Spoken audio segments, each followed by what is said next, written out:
Before we dive into one of the darkest chapters in prison history, hit that subscribe button right now because what you're about to hear will make you question everything you thought you knew about justice. Smash that like button if you're ready for a story that will haunt you long after this video ends. Drop a comment and tell me, how far is too far when the people sworn to protect us become the very thing we need protection from? São Paulo, Brazil. October 2nd, 1992. The emergency dispatcher's hand trembled as she took the call at 2:47 p.m. A riot had erupted inside Carandiru Penitentiary, the largest and most notorious prison complex in all of Latin America. But as the afternoon sun beat down on the sprawling concrete fortress, nobody could have predicted that this facility, already drowning in corruption and despair, was about to become the site of the deadliest prison incident in South American history. Carandiru wasn't just a prison. It was a monument to Brazil's failure to handle its exploding crime crisis. Built in 1920 to house 3,250 inmates, by 1992 it held over 8,000 men crammed into spaces designed for half that number. The air inside was thick with humidity, sweat, and the constant threat of violence. Inmates slept in shifts because there weren't enough beds. Sewage overflowed into corridors.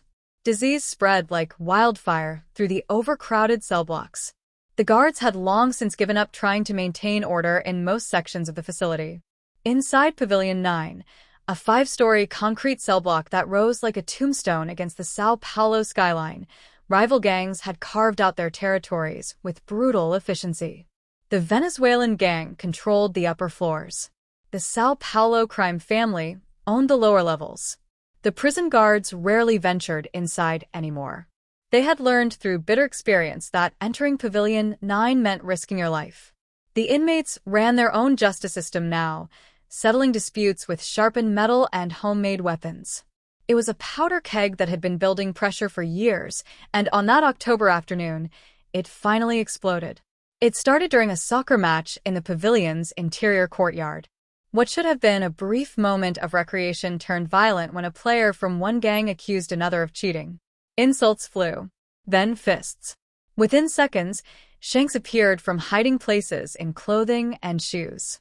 Blood spattered onto the dusty concrete as inmates from both factions rushed to defend their own.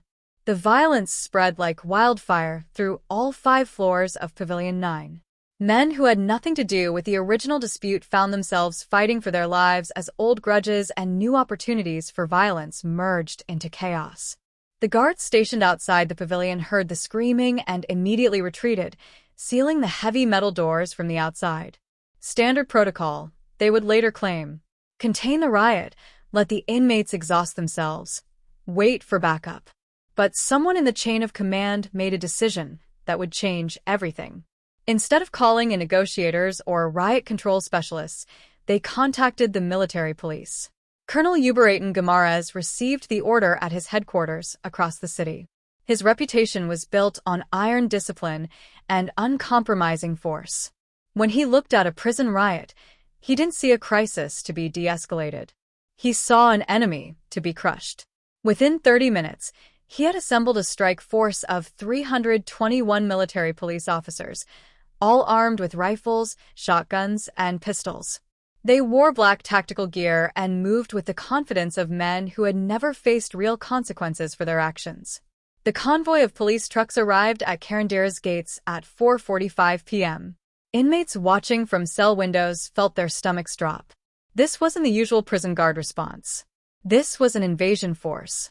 Inside Pavilion 9, some of the smarter inmates realized what was coming. The fighting began to slow. Gang leaders from both sides called for a truce.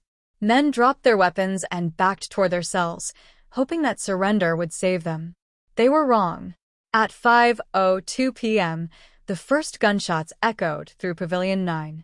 The military police had breached the doors, and what happened next would shock the world and expose the darkest reality of Brazil's criminal justice system. The military police moved through Pavilion 9 like a well-oiled machine, methodical and merciless.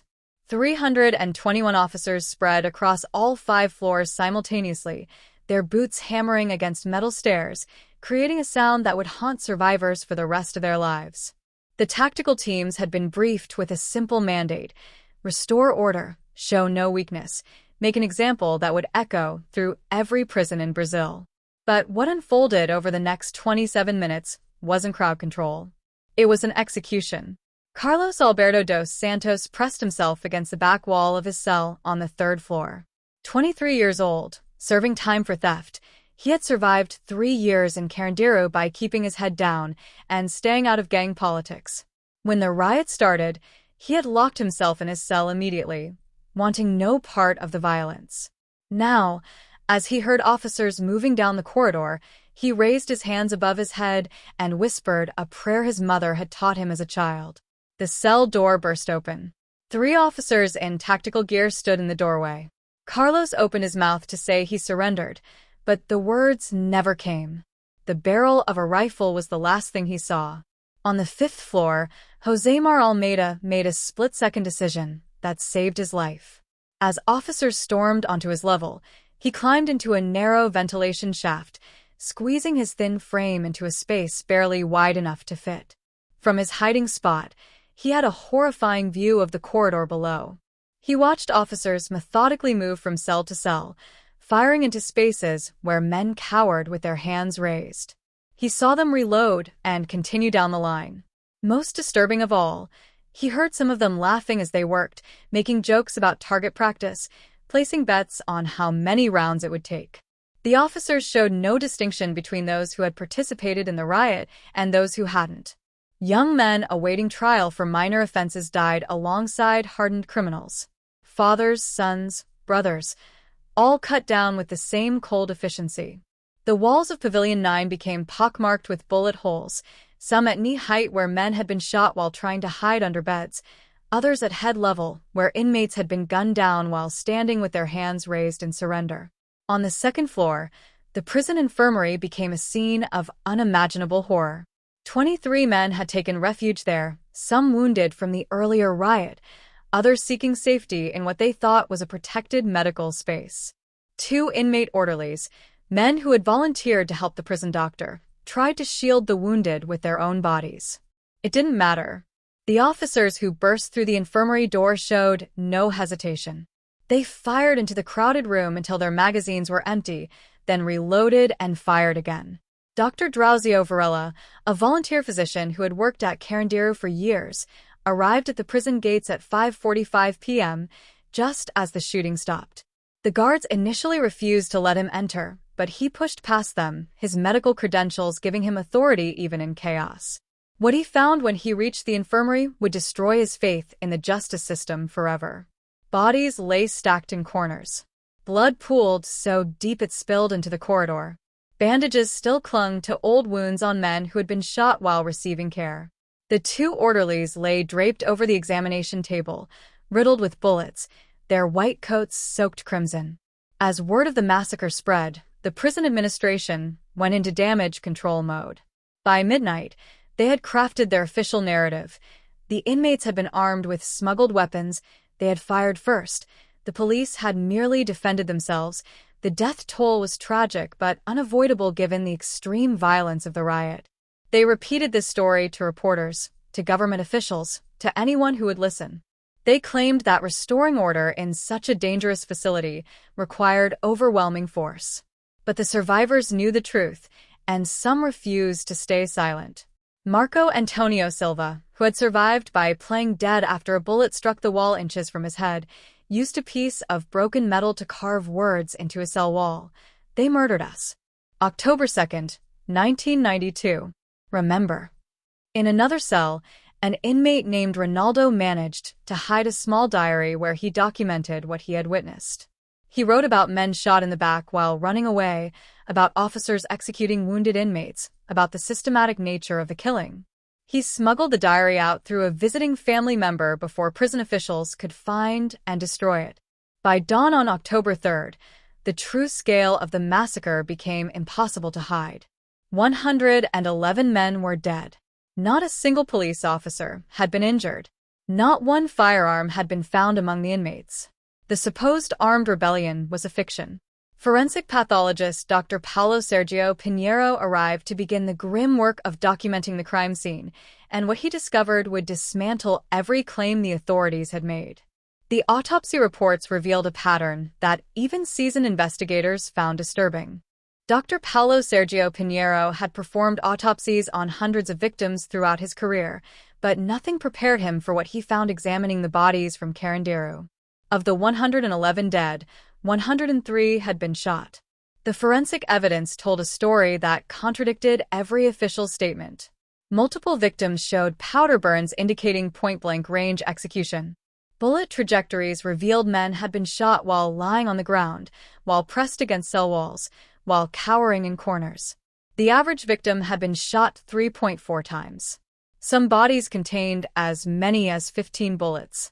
19-year-old Ronaldo Silva's autopsy was particularly damning. He had been awaiting trial for shoplifting, not even a convicted criminal yet. The forensic report showed the bullet that killed him had entered through his raised palm, traveled through his forearm, and struck his heart. He had been shot while holding his hand up, begging for his life. His palm bore the desperate attempt to stop a bullet that would end his existence before he ever saw a courtroom. As the evidence mounted, international pressure became impossible to ignore. Human rights organizations descended on São Paulo. The United Nations launched an inquiry. Amnesty International published reports documenting systematic executions. The Brazilian government, already facing criticism for police brutality and prison conditions, announced a formal investigation. In 1993, Colonel Uberaton Guimarães was charged with 111 counts of murder, a historic moment in Brazilian justice. But the path to accountability was paved with obstacles and tragedies.